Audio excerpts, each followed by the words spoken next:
Hello student, स्वागत है एक बार फिर से आपका अपने यूट्यूब चैनल टारगेट सेमेस्टर में। जैसा कि आप लोग जानते हैं कि आपका एग्जाम नज़दीक आ गया है, तो उसी को ध्यान में रख करके हम लोग सभी वीडियोस आपको फ्री प्रोवाइड कर रहे हैं।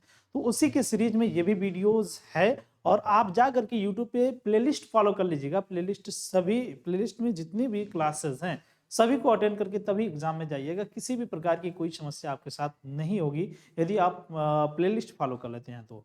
यदि अभी तक अपने टारगेट गुरुकुल ऐप को डाउनलोड नहीं किया है और टारगेट गुरुकुल चैनल को सब्सक्राइब नहीं किया, सेमेस्टर को सब्सक्राइब नहीं किया, तो जल्दी से जाकर के सब्सक्राइब कर लीजिए, क्योंकि यहाँ पे किसी भी प्रकार की कोई भी तैयारी आपके लिए बहुत ही बेनिफिशियल तरीके से कराई जाती है, ताकि आपको बहुत ज़्यादा से ज़्यादा बेनिफिट मिले। ठीक है, व्हाट्सअप टेलीग्राम ग्रुप को ज्वाइन कर लीजिए, ताकि किसी भी प्रकार के इंफॉर्मेशन से आप यूं ही वंचित न रह जाएं। ठीक है, तो चलिए स्टार्ट करते हैं। जैसा कि आप यहाँ देख पा रहे होंगे, आपके एग्जाम चूंकि बहुत नजदीक आ गए हैं, इसलिए इस वीडियोस को ध्यान से देखिएगा, एक एक चीज को ध्यान से देखिएगा, फैक्ट को ज्यादा से ज्यादा कवर करिएगा, क्योंकि अदरवाइज फैक्ट से भी क्वेश्चन बन जाता है। ठीक है, चलिए सबसे पहले यहाँ पे देख लेते हैं हम लोग। पहला क्वेश्चन है, चाणक्य जाने जाते हैं, चाणक्य वाज नोन एज, किस नाम से जाने जाते हैं? तो आपका सही आंसर हो जाएगा विष्णुगुप्त। ठीक है ना, चाणक्य को विष्णुगुप्त कहा जाता है, साथ ही साथ इनको कौटिल्य भी कहा जाता है, कौटिल्य। ठीक है, अच्छा ये है कौन? ये महोदय जी कौन है? तो ये महोदय जी बेसिकली चंद्रगुप्त के, तो यहाँ पे हम लोग देखें कि ये जो कौटिल्य महोदय हैं, इनका नाम विष्णुगुप्त भी था, ये बचपन का नाम था, चाणक्य भी इनका नाम था, और ये थे कौन? तो ये बेसिकली थे चंद्रगुप्त मौर्य के, चंद्रगुप्त मौर्य के ये गुरु भी थे, और साथ ही साथ ये गुरु थे चंद्रगुप्त मौर्य के, साथ ही साथ प्रधानमंत्री भी थे। क्या थे? प्रधानमंत्री भी थे, जो शासन प्रशासन को देखने का काम करते थे। इसी टाइम में इन्होंने एक पुस्तक भी लिखी थी, अर्थशास्त्र नामक पुस्तक लिखी थी, अर्थशास्त्र। और ये जो अर्थशास्त्र नामक पुस्तक थी, ये 15 चैप्टर में डिवाइड है, 15 अध्याय में डिवाइड है। और एक चीज इसके बारे में और बता दूं कि ये नाम है अर्थशास्त्र, लेकिन ये जो है किससे संबंधित पुस्तक है? तो ये जो है इकोनॉमी से संबंधित पुस्तक है, पॉलिटी से संबंधित पुस्तक है, पॉलिटी से। ठीक है ना, पॉलिटी से संबंधित है, यानी कि शासन व्यवस्था से या फिर राजनीति से संबंधित है, राजनीति से संबंधित किताब है। ठीक है, इस क्वेश्चंस के बारे में आप इतना ध्यान रखें। ठीक है, चलिए नेक्स्ट क्वेश्चंस की तरफ बढ़ जाते हैं, नेक्स्ट क्वेश्चंस को देखते हैं। नेक्स्ट क्वेश्चन है, किस राजा ने सर्वप्रथम सुदर्शन झील का निर्माण करवाया था? ठीक है ना, किस राजा ने सर्वप्रथम सुदर्शन झील का निर्माण करवाया था? तो सही आंसर आपका ऑप्शन नंबर ए चंद्रगुप्त मौर्य हो जाएंगे। चंद्रगुप्त मौर्य ने क्या किया था? सुदर्शन झील का निर्माण करवाया था। इन्हीं का एक राज्यपाल था। ठीक है ना, सुदर्शन झील बेसिकली था कहाँ पे? सौराष्ट्र में था। उसका जो स्पेसिफिक नाम था वो था गिरनार। ठीक है ना, क्या था? गिरनार की पहाड़ियों में इसे बनवाया गया था, जो बेसिकली क्या था? एक प्रकार का झील था। क्या था? सुदर्शन झील, सुदर्शन झील था बाबू। क्या था बाबू? सुदर्शन झील। ठीक है, अब इसको बनवाया किसने था? इसको बनवाया था पुष्यमित्र वैश्य ने। किसने बनवाया था? पुष्यमित्र वैश्य ने, पुष्यमित्र वैश्य। ठीक है, पुष्यमित्र वैश्य ने इसको बनवाया था। ये कौन था? ये था चंद्रगुप्त मौर्य का राज्यपाल था। क्या था? चंद्रगुप्त मौर्य का राज्यपाल था, इसने बनवाया था। ठीक है, अच्छा इसके बाद इसका दोबारा से जो सुदर्शन झील था, इसका दोबारा से मतलब ये बेकार हो गया था, तो इसको दोबारा से रिकवर करने का काम किया था किसने? तो एक व्यक्ति था अग्निमित्र। ठीक है ना, ये अग्निमित्र कौन है भाई? ये अग्निमित्र जो था, ये पुष्यमित्र शुंग का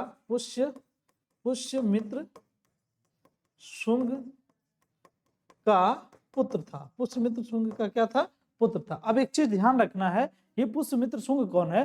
तो जो ये था चंद्रगुप्त मौर्य, ये मौर्य वंश का शासक था। कौन था? मौर्य वंश का शासक, सबसे पहला चंद्रगुप्त मौर्य, इसलिए संस्थापक भी था। ये चंद्रगुप्त मौर्य वंश का संस्थापक भी था।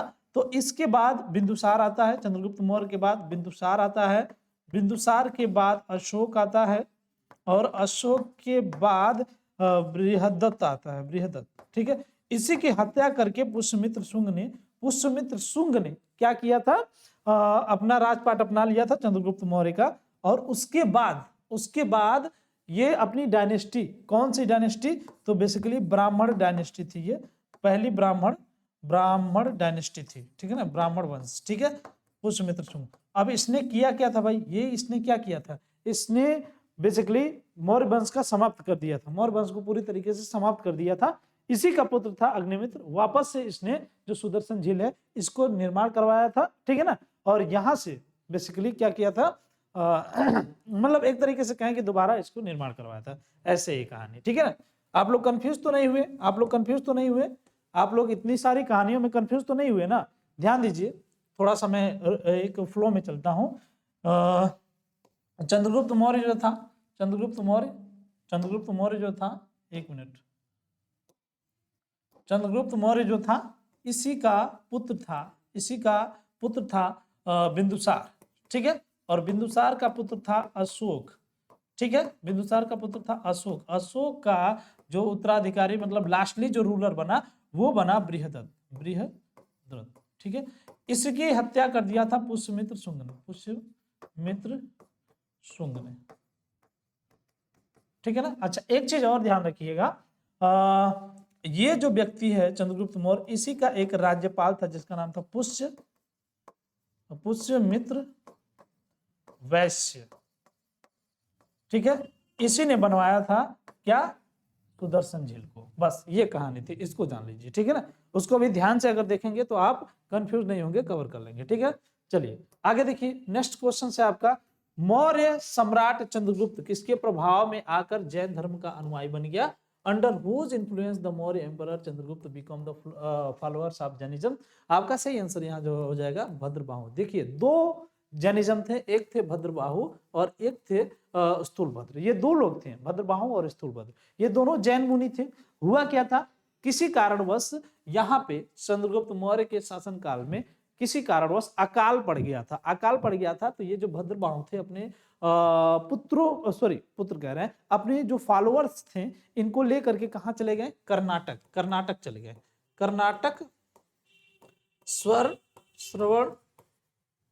श्रवण बोलगेला नामक जगह है, कर्नाटक में, यहाँ पे लिवा करके चले गए। और कर्नाटक में जा करके जो चंद्रगुप्त मौर्य था, ये अपने शरीर को त्याग देता है, किस विधि से, संलेखना विधि से, संलेखना विधि थी। अब संलेखना विधि क्या होती है भाई, संलेखना विधि जो होती है, भूख प्यास और तप करके अपने शरीर को त्याग देना, इसी से त्याग दिया था किसने, चंद्रगुप्त मौर्य ने, ठीक है ना।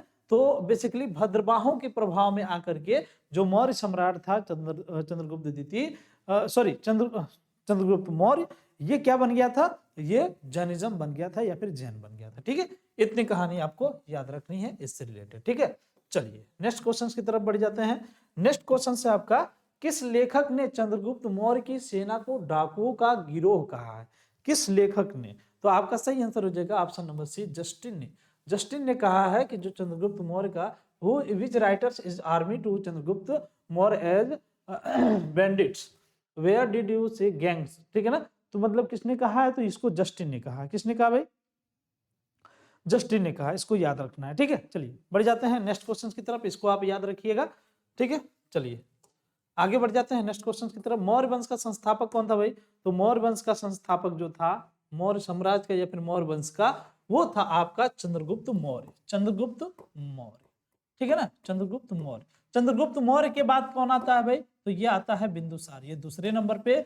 तीसरे नंबर पे आता है ये अशोक, ठीक है ना। चौथे नंबर पे बृहद्रथ, ठीक है। बिंबिसार कौन है भाई, हर्यक वंश का शासक है, हर्यक वंश का शासक ही नहीं बल्कि हर्यक वंश की स्थापना बिंबिसार ने ही की थी, याद रखना है। चंद्रगुप्त किस वंश का शासक था, चंद्रगुप्त बेसिकली मौर्य वंश का संस्थापक और शासक दोनों था। उसके बाद बिंदुसार, उसके बाद अशोक, उसके बाद बृहद्रथ, और उसके जो बिंबिसार है ये हर्यक वंश का संस्थापक था। Who was the founder of the Maurya empire, तो यहाँ पे सही आंसर हो जाएगा आपका चंद्रगुप्त मौर्य, ठीक है। यहाँ पे चंद्रगुप्त मौर्य, ठीक है, क्लियर।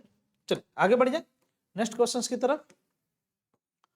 नेक्स्ट जो क्वेश्चन है आपका वो क्या है, कह रहा है कि बिंदुसार की राज्यसभा में आने वाला सीरिया का राजदूत कौन था, who was the Syrian ambassador who come to Bindusara royal courts, तो आपका सही आंसर यहाँ हो जाएगा ऑप्शन नंबर सी, डायमेकस था। कौन था भाई? डायमेकस था। ऑप्शन नंबर सी डायमेकस था। डायमेकस इसके शासनकाल में आया था, ठीक है ना।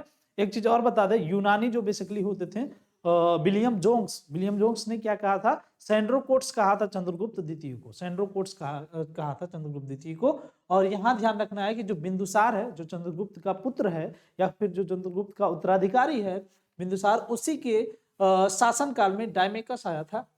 कहाँ से आया था भाई? सीरिया से आया था, सीरिया से आया था। ध्यान रखना इस बात को, ठीक है। आपका सही आंसर यहाँ पे हो जाएगा क्या? डायमेकस, ठीक है। अच्छा, नेक्स्ट क्वेश्चन की तरफ बढ़ जाते हैं। नेक्स्ट क्वेश्चन कह रहा है कि कहा जाता है कि चंद्रगुप्त मौर्य की मृत्यु हुई है। It said that the Chandragupta Maurya dead. कहाँ पे? स्वर्ण बेलगोला। ऑप्शन नंबर बी सही हो जाएगा। जस्ट इसके पहले हमने आपको बता दिया कि स्वर्ण बेलगोला में इनकी मृत्यु हो गई थी संलेखना विधि से। भद्रवाहों के छत्र छाया में ये कहाँ पहुंच गए थे? कर्नाटक पहुंच गए थे। और उसी समय यहाँ पे क्या हुआ था? बेसिकली अकाल पड़ गया था इनके यहाँ, ठीक है ना। चलिए नेक्स्ट क्वेश्चन की तरफ बढ़ जाते हैं। नेक्स्ट क्वेश्चन है, चंद्रगुप्त मौर्य का प्रधानमंत्री कौन था भाई? तो चंद्रगुप्त मौर्य का प्रधानमंत्री बेसिकली चाणक्य थे। इनको हम लोग कौटिल्य भी बोलते हैं, इनको हम लोग विष्णुगुप्त भी बोलते हैं, विष्णुगुप्त, ठीक है ना। और ये जो है गुरु भी थे। किसके गुरु थे भाई? चंद्रगुप्त मौर्य के गुरु थे। ध्यान रखना है, चंद्रगुप्त मौर्य के गुरु भी थे, ठीक है। यहाँ तक की चीजें क्लियर है आपको? यहाँ तक की चीजें clear? Who is the prime minister of Chandragupta Maurya? तो आपका सही आंसर यहाँ पे हो जाएगा चाणक्य, ठीक है ना। इन्होंने ही अर्थशास्त्र नामक पुस्तक लिखी थी, इतना आपको याद रखना है, ठीक है। चलिए नेक्स्ट क्वेश्चन की तरफ बढ़ जाते हैं। अशोक की लिपि का उद्घाटन किसने किया था भाई? तो जेम्स प्रिंसप ने 1837 में किया था, ठीक है ना। इसने पढ़ा था, एक शब्द था दान। क्या था? दान नामक शब्द पढ़ा था। और दान नामक शब्द से फिर इन्होंने पूरी जो है एक तरीके से क्या कर सकते हैं उसको, अरे उसका ध्यान नहीं आ रहा है। अरे जो क ख ग घ अंग पूरा क्या होता है? वर्णमाला, ठीक है ना। वर्णमाला पूरा तैयार कर दिया था इसी दान वर्ड को पढ़ करके जेम्स प्रिंसप ने। 1837 में इन्होंने पढ़ा था, ठीक है ना। अच्छा, ये जॉन मार्शल कौन है भाई? जॉन मार्शल बेसिकली भारतीय पुरातत्व विभाग के अध्यक्ष थे, जो सिंधु घाटी सभ्यता थी जो खोजी गई थी उसके, ठीक है ना। तो ये जो जेम्स प्रिंसप थे, ये बेसिकली अंग्रेज अधिकारी था, ईस्ट इंडिया कंपनी का अंग्रेज अधिकारी था। ये भाषा या फिर लिपि ये सब बहुत अच्छे तरीके से जानता था, ठीक है ना।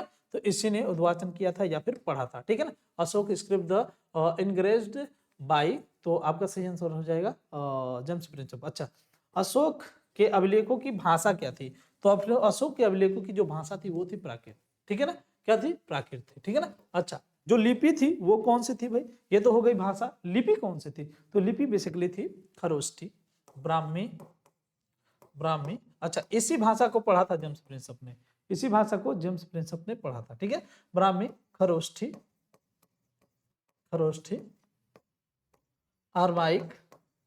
आरमाइक, और उसके बाद आपका हो जाएगा सबसे लास्ट में ग्रीक। इन चार चीजों में, चार ये जो वर्ड्स हैं, इन चार वर्ड्स को अगर हम देखें तो ये अपने आप में क्या थे? लिपि थे। और इन्हीं लिपि का बेसिकली प्रयोग किया था किसने? इन्हीं लिपि का प्रयोग किया था बेसिकली उन्होंने, अशोक ने, अपने जो बौद्ध धर्म के संदेश थे उनको इधर उधर भेजने के लिए, ठीक है ना। सांची के स्तूप का निर्माण किसने करवाया था भाई? अशोक ने निर्माण करवाया था। सांची का स्तूप बेसिकली किस धर्म से संबंधित है? सांची का स्तूप तो ये जो है बौद्ध धर्म से संबंधित है, ठीक है। अच्छा, कहाँ पे बना था? एमपी में, ठीक है, मध्य प्रदेश में। अच्छा, किस जिले में? रायसेन जिले में। याद रखना है, रायसेन जिले में किससे संबंधित है भाई? बौद्ध धर्म से संबंधित है। किसने इसको उकेरवाया था? तो अशोक ने इसको उकेरवाया था, ठीक है। चलिए आगे बढ़ जाए नेक्स्ट क्वेश्चन की तरफ। अच्छा, यहाँ पे देखिए, ये कनिष्क जो था, कनिष्क कुषाण वंश से संबंधित था, कुषाण वंश से, ठीक है। कुमारगुप्त गुप्त वंश से संबंधित था। चंद्रगुप्त द्वितीय गुप्त वंश से संबंधित था, ठीक है। अच्छा, कनिष्क सोने के सिक्के भी जारी किया था, सबसे शुद्ध सोने के सिक्के इसने ही जारी किया था। और गुप्त वंश में सबसे अधिक सोने के सिक्के जारी किए थे, ठीक है ना। गुप्त वंश ने सबसे अधिक सोने के सिक्के जारी किए थे, सबसे अधिक सोने के सिक्के, ठीक है ना। अच्छा, ये चीज याद रखना है। अशोक के बारे में तो आपने जान ही लिया। कुमारगुप्त बेसिकली, अच्छा, गुप्त काल को हिंदू धर्म का स्वर्ण काल भी कहा जाता है। हिंदू धर्म का स्वर्ण काल, हिंदू धर्म का स्वर्ण काल किसको भाई? गुप्त काल को, गुप्त काल को। चंद्रगुप्त द्वितीय के बारे में आप लोग जानते हैं, चंद्रगुप्त द्वितीय अपने आप में महान शासक था, ठीक है ना। अच्छा, एक चीज और याद रखना है, कनिष्क के शासन काल में सबसे लास्ट में कुंडलवन में, कुंडलवन में अंतिम बौद्ध संगति हुई थी, चतुर्थ बौद्ध संगति, ठीक है, चतुर्थ बौद्ध संगति, ये याद रखना, चतुर्थ बौद्ध संगति, ठीक है ना, याद रखना। ओके, चलिए नेक्स्ट क्वेश्चन की तरफ बढ़ जाते हैं। नेक्स्ट क्वेश्चन से प्रियदर्शी दूसरा नाम था किसका भाई? अशोक का, अशोक का प्रियदर्शी दूसरा नाम था, ठीक है ना। प्रियदर्शी अशोक का दूसरा नाम था। ये जो है उनके जो स्तंभ लेख थे उसमें देखने को मिला था, जो स्तंभ लेख थे बेसिकली, ठीक है। समुद्रगुप्त भाई, समुद्रगुप्त का दूसरा नाम था भारत का नेपोलियन, भारत का नेपोलियन, ठीक है ना, भारत का नेपोलियन, ठीक है ना। बाकी चंद्रगुप्त प्रथम का तो इन्होंने उपाधि धारण की थी कि कई प्रकार की, ठीक है ना। कनिष्क ने कोई उपाधि धारण ही नहीं की थी। चलिए नेक्स्ट क्वेश्चन की तरफ बढ़ जाते हैं। अशोक की ब्राह्मी लिपि को सर्वप्रथम किस पुरातत्वविद ने पढ़ा था? Which archaeologist was the first the read of the Brahmi script of Ashoka? तो आपका सही आंसर हो जाएगा जेम्स प्रिंसप ने 1837 में, ये हमने बता दिया था। सबसे पहले दान शब्द का प्रयोग इन्होंने किया था, पढ़ा था, और उसके बाद इन्होंने पूरी वर्णमाला तैयार कर दी, और उसके बाद मैक्सिमम चीजें अशोक की पढ़ी जा सके, ठीक है ना। सबसे पहले इन्होंने किसको पढ़ा? ब्राह्मी लिपि को पढ़ा था, ठीक है ना। चलिए नेक्स्ट क्वेश्चन की तरफ बढ़ जाए। अशोक की पुत्री का क्या नाम था जो बौद्ध धर्म के प्रचार के लिए श्रीलंका गई थी? बाबू, इसका नाम था संघमित्रा, ठीक है ना। और महेंद्र, महेंद्र इसके पुत्र का नाम था, ठीक है ना। और ये जो अशोक था बेसिकली अपने धर्म के सॉरी अपने जब शासन संभाला, जब सत्ता पे बैठा, तो 8वें वर्ष में इसने कलिंग का युद्ध किया, और कलिंग के युद्ध में लगभग 1,50,000 लोग, 1,50,000 लोग यूं ही मर गए, सबकी डेथ हो गई। तो ये इसको देख करके ये बेचारा डिस्टर्ब हो गया। उसके बाद ये कहा कि देखो भाई, अब हम युद्ध का रास्ता छोड़ करके धम्म की नीति को अपनाएंगे। तो ये बेसिकली छोड़ देता है युद्ध का रास्ता और धम्म की नीति को अपना लेता है, और फाइनली ये क्या करता है, अब बौद्ध धर्म का प्रचार प्रसार भी करने लगता है, ठीक है। ये खुद लुम्बिनी गया था, खुद लुम्बिनी गया था। कब गया था? जब बौद्ध धर्म को स्वीकार किया था उसके 20 वर्ष बाद ये खुद लुम्बिनी की यात्रा पर गया था। कहाँ और क्यों? तो लुम्बिनी गया था, क्यों गया था? क्योंकि वहां पे महात्मा बुद्ध की जन्म हुई थी। तो जब महात्मा बुद्ध का वहां पे जन्म हुआ था, इसीलिए लुम्बिनी वो गया था, ठीक है। और यहाँ पे लगभग छूट प्रदान कर दिया था। छूट क्यों प्रदान कर दिया था? कारण क्या था? कारण ये था कि वो महात्मा बुद्ध का गांव था, ठीक है। तो ये कारण था, क्लियर है। तो यहाँ पे आपने देख लिया कि ये जो महेंद्र है, और उसके बाद ये जो है 1,50,000 लोगों को मार दिया था, 8वें वर्ष गया था, और ये 20वें वर्ष लुम्बिनी में चला गया था। ये सारे फैक्ट आपको याद रखना है। इंग्लिश में भी इसको देख लीजिए। What was the names of the Ashoka daughters who was the responsible for the propagating Buddhism did you go to Sri Lanka, ठीक है ना, श्रीलंका में भेजा था। तो ये पॉइंट्स आपको क्लियर हो गया। चलिए अब हम लोग बढ़ जाते हैं नेक्स्ट क्वेश्चंस की तरफ। नेक्स्ट क्वेश्चन से आपका सम्राट अशोक ने अपने राज्याभिषेक के किस वर्ष कलिंग युद्ध किया था? तो भाई 8वें वर्ष में किया था। अभी हमने जस्ट इसके पहले इस क्वेश्चन को एक्सप्लेन किया है। अभी हमने जस्ट इसके पहले क्वेश्चन को एक्सप्लेन कर दिया। In which year of his coronations did the emperor Ashoka fight the Kalinga war, ठीक है ना। तो ये बेसिकली 8वें वर्ष में किया था, ये याद रखना। चलिए नेक्स्ट क्वेश्चन की तरफ बढ़ जाते हैं। अशोक के अभिलेख को पढ़ने में सबसे पहले कौन सफल हुआ था? Who the first success in the readings of the inscriptions of Ashoka? तो आपका सही answer option number B, James Prinsep. James Prinsep ने इसको पढ़ा था, ठीक है, जेम्स प्रिंसप, ठीक है। चलिए बार बार ये आ गया क्वेश्चन 1837, याद रखना है, कई बार ये क्वेश्चन आ गया। चलिए नेक्स्ट क्वेश्चन की तरफ बढ़ जाते हैं। नेक्स्ट क्वेश्चन है, निम्नलिखित में से कौन अशोक के शासनकाल में सौराष्ट्र का गवर्नर था? देखिए अशोक के शासनकाल में सौराष्ट्र का जो गवर्नर था वो तुस्पाक था, तो तुसाप्स बोला जाता है इसको। और ये बेसिकली जो सुदर्शन झील था इसका दोबारा से सुंदरीकरण करवाया था, और यहाँ से नहर निकलवाया था, ये याद रखना है। किसके शासनकाल में? अशोक शासनकाल में। और ये कहाँ पे है? गिरनार में है। कहाँ पे है? गिरनार में है। गिरनार आपका कहाँ पड़ता है? सौराष्ट्र में। सौराष्ट्र आपका कहाँ पड़ता है भाई? सौराष्ट्र सौराष्ट्र आपका कहाँ पड़ता है? ये गुजरात में पड़ता है। कहाँ पड़ता है? गुजरात में। अच्छा, इसी समय ये जो जब ये सुदर्शन झील बना था तो इस समय चंद्रगुप्त मौर्य का शासन था। चंद्रगुप्त मौर्य, ठीक है ना, चंद्रगुप्त मौर्य का शासनकाल था। और चंद्रगुप्त मौर्य के शासनकाल में एक व्यक्ति था पुष्यमित्र वैश्य। पुष्यमित्र वैश्य, ये जो पुष्यमित्र वैश्य था ये इसका राज्यपाल था। किसका राज्यपाल था? राज्यपाल था ये बेसिकली चंद्रगुप्त मौर्य का राज्यपाल था। इसने ही सुदर्शन झील का निर्माण करवाया था। इसने ही सुदर्शन झील का क्या करवाया था? निर्माण करवाया था। इतने पॉइंट्स आपको याद रखना है। इंग्लिश में भी देख लीजिए, who was the following the governors of the Saurashtra during the reigns of Ashoka. ठीक है, चलिए नेक्स्ट क्वेश्चन की तरफ बढ़ जाते हैं बाबू। नेक्स्ट क्वेश्चन है आपका, अशोक ने अपने किस शासकीय वर्ष में लुम्बिनी की यात्रा की थी? तो बाबू 20वें वर्ष में। ऑप्शन नंबर सी सही हो जाएगा, इसको बता दिए हैं। 20वें वर्ष में इसने यात्रा किया था। In which years of the regions to did Ashoka visit Lumbini? तो आपका सही आंसर हो जाएगा 20वें वर्ष। क्यों किया था? क्योंकि वहां पे महात्मा बुद्ध का जन्म हुआ था। ठीक है, चलिए नेक्स्ट क्वेश्चन की तरफ बढ़ जाए। कह रहा है कि सांची का स्तूप का निर्माण किसने करवाया था भाई? तो सांची के स्तूप का निर्माण बेसिकली अशोक ने करवाया था, याद रखना है। इसको कई बार हमने बता दिया कि रायसेन जिले में है, मध्य प्रदेश में स्थित है। सांची स्तूप वाज द कंप्लीटेड बाय, ठीक है ना। तो इसका जो है सही आंसर क्या हो जाएगा? अशोक हो जाएगा। ठीक है, चलिए नेक्स्ट क्वेश्चन की तरफ बढ़ जाते हैं। नेक्स्ट क्वेश्चन, चलिए नेक्स्ट क्वेश्चन देख लेते हैं। कह रहा है कि किस ग्रंथ में मौर्य शासन व्यवस्था पर प्रकाश पड़ता है? तो आपका सही answer option number B Kautilya हो जाएगा। ऑप्शन नंबर बी कौटिल्य का जो अर्थशास्त्र है, इसमें जो है क्या मिलता है जानकारी? तो मौर्य शासन प्रशासन के राजनीतिक, सामाजिक और ऐतिहासिक जितने भी चीजें होती हैं उसकी जानकारी मिलती है। ठीक है ना, मौर्य शासन काल में इन सब चीजों की जानकारी मिलती है। क्लियर है भाई? क्लियर है, चलिए आगे बढ़ जाते हैं। मुझे लगता है कि ये सारी चीजें आप तक क्लियर हो गई होंगी। चलिए नेक्स्ट क्वेश्चन साहब का, सारनाथ स्तंभ का निर्माण किसने किया था भाई? Sarnath pillar was the build by the Ashok. किसने किया था भाई? अशोक। ऑप्शन नंबर बी आपका सही हो जाएगा, अशोक। अशोक ने करवाया था सारनाथ स्तंभ। इसको हम लोग अशोक स्तंभ के नाम से भी जानते हैं। अशोक स्तंभ, अशोक स्तंभ के नाम से जानते हैं। और ये राष्ट्रीय चिन्ह भी है हमारा। क्या है? राष्ट्रीय चिन्ह, राष्ट्रीय चिन्ह। ठीक है ना, चलिए नेशनल साइन बोला जाता है। ठीक है, चलिए नेक्स्ट क्वेश्चन है आपका, निम्नलिखित में से किसने अश्वमेध यज्ञ किया भाई? Who among the following the perform the Ashvamedha yagya? तो आपका सही आंसर हो जाएगा Pushyamitra Shunga. Pushyamitra Shunga, option number B आपका सही हो जाएगा। पुष्यमित्र शुंग ने किया था। क्यों किया था चलिए बताते हैं, ध्यान दीजिए। यहाँ पे हम कंप्लीटली 3 डायनेस्टीज का नाम लेंगे। पहला जो डायनेस्टी था वो था नंदवंश, ठीक है ना, और दूसरा जो था मौर्य वंश, ठीक है, और तीसरा जो था वो था ब्राह्मण वंश, बेसिकली हम लोग मानेंगे इसे।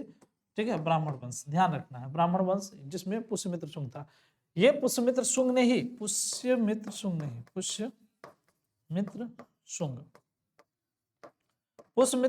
बेसिकली क्या किया था? पुष्यमित्र शुंग ने ही बेसिकली ये जो अश्वमेध यज्ञ है ना, इसको करवाया था पुष्यमित्र शुंग ने। अच्छा ध्यान देना है, ये जो मौर्य वंश है ना, मौर्य वंश का शासक था अंतिम बृहद्रथ।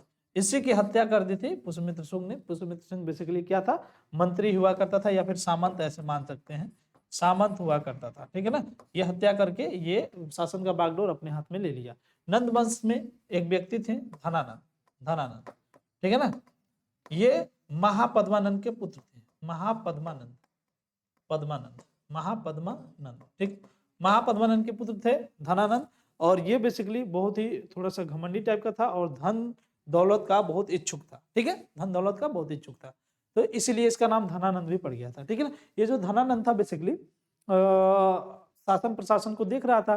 तो कौटिल्य महोदय जाते हैं, कहते कि देखो भाई उधर से सेल्यूकस निकेटर आक्रमण करने आया है। अब एक काम करिए आप, अगर वो उसकी बातों को नहीं सुनेंगे, उसकी बातों को नहीं मानेंगे तो फिर वो आक्रमण कर देगा। एक काम करिए, हम जो बता रहे हैं नीति, युद्ध की नीति, जो हम तरीका बता रहे हैं, रूल रेगुलेशन बता रहे हैं, इसको फॉलो करिए तो आप उसको डिफीट कर पाएंगे या उसको हरा पाएंगे। ठीक है, घनानंद बोलता है पगला, तुम ऋषि मुनि है, वो हमको सिखाने आएगा?